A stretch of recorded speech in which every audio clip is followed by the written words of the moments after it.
చాలామంది ఎలా మాట్లాడతారంటే మనకి ఎక్కడ స్ట్రెంత్ ఉందో, ఎదుటివాడు ఎక్కడ వీకో అక్కడ మాట్లాడేస్తాం మనం. అప్పుడు లొంగుతారు. చాలామంది యొక్క స్ట్రాటజీ ఇదే.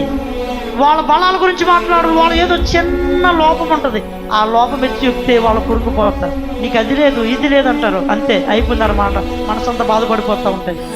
దేవుని బిడ్డలారా, అసలు ఇటువంటి మాటలు మాట్లాడే వారి యొక్క స్థితి ఏంటంటే, అపవాది మాట వాళ్ళు పలుకుతున్నారు.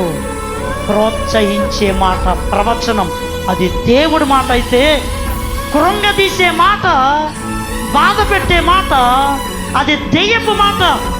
ఎన్నిసార్లు కృంగదీసే మాటలు మాట్లాడుతున్నావు, బాధ పెట్టే మాటలు మాట్లాడుతున్నావు, ఒకరి లోపాలు ఎత్తి చూపి సిగ్గుపడేటట్టు చేస్తున్నావు.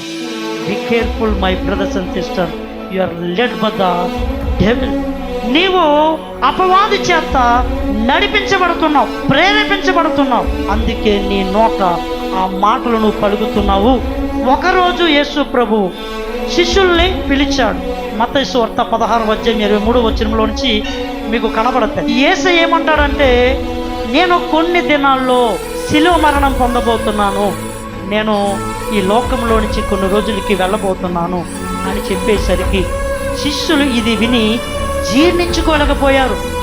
ఎందుకు జీర్ణించుకోలేకపోయారంటే, అసలు వాళ్ళ యొక్క ఆశ ఏంటంటే, యేసయ్య ఎప్పటికీ చనిపోడేమో, ఈ లోకంలో రాజ్యం వెళ్తాడేమో, మందే రాజ్యం అంతా అనుకున్న ఆలోచనలు ఉన్నారు. ఒకటేసారి యేసయ్య బాంబు పేల్చినట్టుగా నేను వెళ్ళిపోతున్నాను అనేసరికి పేతురు ఇంకా తట్టుకోలేకపోయాడు. వెంటనే అతడు ఏమని మాట్లాడుతున్నాడు తెలుసా? 16:23 అయితే ఆయన పేతురు వైపు తిరిగి, సాతానా నా వెనకకు పో, నువ్వు నాకు అభ్యంతరంగా మాట్లాడుతున్నావు, నీ మాటలు. సైతాన్ వచ్చేసిందంట ఒక్క నిమిషంలో. వచ్చి అతనిలో నుంచి యేసయ్యతో మాట్లాడుతుందంట.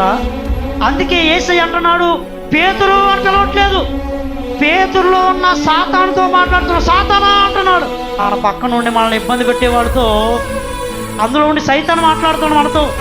మీరు గుర్తుపెట్టుకోవాలి, ఎవరు నీ హృదయాన్ని గాయపరిచేటట్టుగా మాట్లాడుతున్నారో ఆల్రెడీ సాతానుడు వాళ్ళు ఎంటర్ అయిపోడు.